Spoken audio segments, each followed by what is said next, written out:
मैं अहमद अबूबकर हूं। आप सोशल मीडिया के ऊपर मेरा व्लॉग देख रहे हैं। इस वक्त आपसे दो तीन चीजें लाजमी तौर पर डिस्कस करनी है। सबसे बढ़कर तो यह है कि सियासतदानों की जो निजी जिंदगी है उनके ऊपर बनी हुई कुछ वीडियोस जो हैं वो वक्तन फवक्तन आती रहती हैं और एक भौचाल सा आता है। लोग उसको अपने मफादात के लिए इस्तेमाल करते हैं, कुछ लोग तनकीद करते हैं। जिन लोगों को वीडियो नहीं भाती वो इसे डीप फेक कह देते हैं और जिन लोगों को वो बेहतर लग रही होती है तो वो विक्टिम ब्लेमिंग कर रहे होते हैं। एक तो हम इसका जायजा लेंगे। दूसरा, इस मामले से जुड़ा हुआ एक इस्तीफा है सेनेटर मुस्तफा नवाज खोखर का, हम उसका भी जायजा लेंगे कि क्यों एक ऐसे शख्स से इस्तीफा तलब किया है पीपल्स पार्टी की क़यादत ने, जिसने कुछ मौज़ूआत के ऊपर अपनी इख्तलाफी आवाज़ को उन्होंने ट्वीट कर दी है। इसके पीछे क्या सूरत हाल है, कौन उनसे मिला है, किसने इस्तीफा मांगा है और वजह क्या बनी है, ये मैं आपके सामने रखूंगा। और सबसे बढ़कर आज जो है इमरान खान साहब की मुख्तलिफ सहाफ़ियों के साथ मुलाकातें हुई हैं। ज़ाहिर है लोग उन्हें जा रहे हैं, ज़बान पार्क में उनकी आदत के लिए जा रहे हैं। एतजाज़ अहसन भी गए हैं और उन्होंने पार्टी में शमूलियत की दावत भी दी है। लेकिन जो सेंटर था उनकी गुफ्तगू का वो यही था कि ये FIR के मामले को लेकर जिस तरह से चैलेंज करने का प्लान है, इसको चैलेंज करना चाहिए या एक नई दरखास्त अदालत के अंदर डालनी चाहिए एक नई FIR के इंदराज के लिए। क्या हिकमत अमली हो सकती है तहरीक इंसाफ की। आज जो है ना, एक सुबह उठे हैं तो एक बहुत अजीब और गरीब किस्म की वीडियो जो है वो ट्विटर के ऊपर, लोगों के व्हाट्सएप के ऊपर, सेनेटर जो है परवेज रशीद साहब, बड़े बुजुर्ग आदमी हैं और बड़े साहिब राय आदमी हैं, प्रोग्रेसिव वॉइस हैं, उनके हवाले से एक वीडियो थी। तो जाहिर है कुछ लोगों ने उसके ऊपर एक अपनी राय बनाई। और उससे पहले इस बात को मत भूलें कि सेनेटर आजम सवाती साहब का जो मामला है, उनकी वाइफ के साथ जो उनकी वीडियो को वायरल करने की कोशिश की गई या उन्हें धमकी देने की कोशिश की गई, वो मामला बहुत बड़ा संगीन हो चुका है। वो सुप्रीम कोर्ट के अंदर गए हुए हैं और जिस तरह से उन्होंने जाकर धरना दिया बाकी सेनेटर्स के साथ, इमरान खान साहब ने भी उनके मामले में एक जुडिशल कमीशन या सुप्रीम कोर्ट को एक्शन लेने के हवाले से मुतालबा किया हुआ है।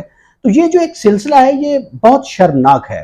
दर हकीकत ऐसी कोई वीडियो सामने आनी ही नहीं चाहिए थी, लेकिन जो जमीनी खुदा हैं दर हकीकत वो समझते हैं कि पाकिस्तान के जो लोग हैं उनके अंदर इनको इस तरह के इक़दामात को ऑब्जर्व करने की, इस तरह की जो इखलाक बाख्ता चीजें हैं उसको वो ऑब्जर्व कर लेते हैं। असल में हमारा जो कौमी ज़मीर है ना, वो हम इस पर ठट्ठेबाजी करते हैं, तमाशबीनी करते हैं, एंजॉय करते हैं और उसके बाद बुरा बुरा हाय हाय थू थू करके आगे गुजर जाते हैं।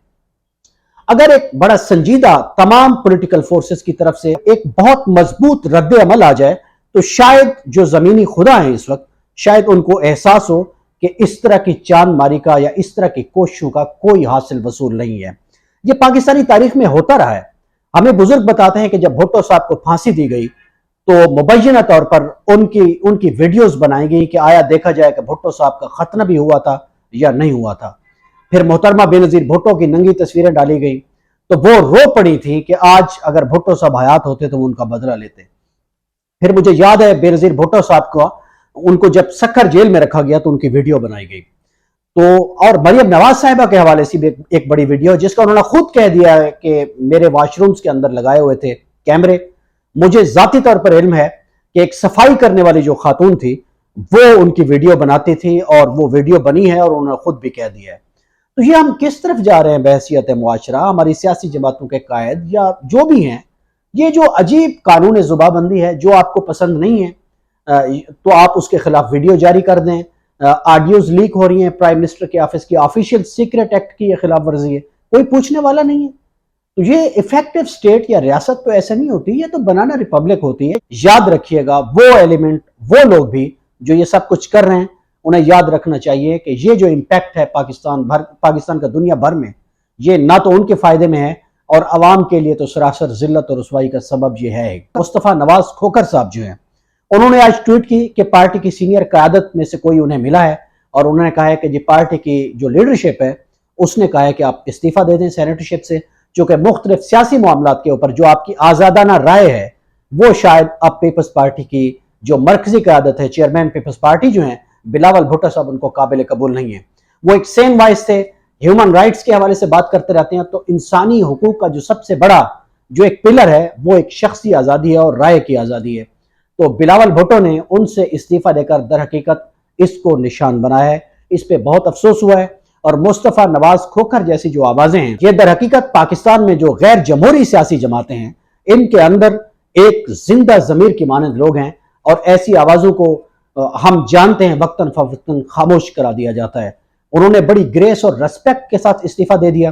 انہوں نے پہلے تو ظاہر اعظم سواتی کے معاملے کے اوپر ٹویٹ کیا تھا، اور اس سے پہلے جس طرح سے یہ حکومت اقتدار میں آئی تھی، جو پراکسی کی تھی تو انہوں نے اس پہ تنقید کی تھی کہ نہیں آنا چاہیے تھا، اور اس طرح کے جو معاملات ہیں ان کے اوپر وہ رائے دیتے رہتے ہیں۔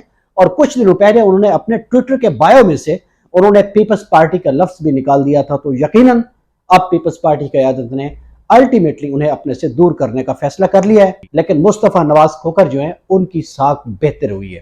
تو تمام سیاسی جماعتوں میں وہ لوگ جو اپنی قیادت سے ہٹ کر اپنی ایک رائے رکھتے ہیں اور اختلاف رائے کی جرت اور ہمت رکھتے ہیں، انہیں اس واقعے سے سبق حاصل کرنا چاہیے۔ انہیں مصطفیٰ نواز کھوکھر ہی بننا چاہیے۔ اپنی پارٹی کے کسی بھی جو پروپیگنڈا ہے یا جو اصولوں کی اور اخلاقیات کی یا جو سیاسی نظریات کی پامالی ہے، اس کے ساتھ ہرگز نہیں کھڑے ہونا چاہیے۔ آج عمران خان صاحب کی ایف آئی آر کو لے کر بہت ساری باتیں ہوتی ہیں، ان سے سینئر جرنلسٹ ملے ہیں، تو اس میں ایک جرنلسٹ نے، ہمارے دوست اجمل جامی صاحب، انہوں نے پوچھا ہے کہ آپ کا معاملہ کہاں خراب ہوا تھا؟ تو انہوں نے کہا جی وہ جنرل صاحب جو ہے یا اسٹیبلشمنٹ جو ہے وہ جو ایک کرپشن کے اوپر یا جو اکاؤنٹیبلٹی ہے اس کے اوپر میرا ان سے اختلاف ہوا۔ تو جب انہوں نے کہا کہ جی آپ کسی خاص نام کو بھی آرمی چیف بنانا چاہتے تھے، انہوں نے کہا جی یہ تو میرا مسئلہ ہی نہیں تھا۔ بہرحال انہوں نے آج کافی ساری دل کی باتیں کی ہیں۔ اعتزاز احسن سے ملے ہیں۔ اعتزاز احسن زمان پارک میں تحریک انصاف کے جو چیئرمین کا جو گھر ہے زمان پارک میں، اس کے بالکل جو سامنے والا گھر ہے وہ اعتزاز احسن صاحب کا ہے، وہ ان کے ہمسائے ہیں۔ لیکن سنا ہے کہ عمران خان صاحب نے انہیں کہا ہے کہ یہ بہتر وقت ہے، مناسب وقت ہے، آپ اگر میری پارٹی میں شامل ہو جائیے۔ لیکن اس میں جو مشاورت ہوئی ہے، ہماری اطلاعات یہ ہے کہ شاید تحریک انصاف اس کو چیلنج کرے گی، وہ گراؤنڈ کے اوپر بھی چیلنج کر رہی ہے۔ اس وقت جو داخلی اور خارجی راستے ہیں اسلام آباد کے، ان کے اوپر موٹر وے بند ہے۔ فیض آباد کا جو پل ہے اس کے اوپر بھی تماشا لگا ہوا ہے، اور موٹر وے جو ہے پشاور سے اسلام آباد آنے کے لیے اس کو بھی بند کیا گیا کل۔ آج بھی وہاں سے کوئی اچھی اطلاعات نہیں ہیں۔ تو یہ ایک سلسلہ جاری ہے۔ جب سانحہ ماڈل ٹاؤن ہوا تھا اس میں بھی ریاست کی مدعیت میں جو ایف آئی آر درج کی گئی تھی پاکستان عوامی تحریک نے، جب عدالت میں گئی تھی تو انہوں نے نئے انداز سے مقدمے کے اندراج کا جو ان کا حق ہے وہ عدالت میں لے کر گئے تھے، اور عدالت نے اس وقت کی پوری پنجاب کابینہ کے خلاف جو درخواست تھی ٹیگ کی تحریک پاکستان عوامی تحریک کی، تو اس کی بنیاد پر ایف آئی آر درج کرنے کی ہدایت جاری کی تھی۔ تو شاید اب عمران خان صاحب کو بھی یہ ایف آئی آر درج کرانے کی بجائے ان کا جو اپنا حق ہے کہ انہوں نے جو ایف آئی آر درج کرانی ہے اس کے معاملے کو لے کر اب ظاہر ہے یہ معاملہ عدالت میں جاتا دکھائی دے رہا ہے۔ یہ سارے معاملات ہیں، ان کے اوپر ہم نظر رکھے ہوئے ہیں۔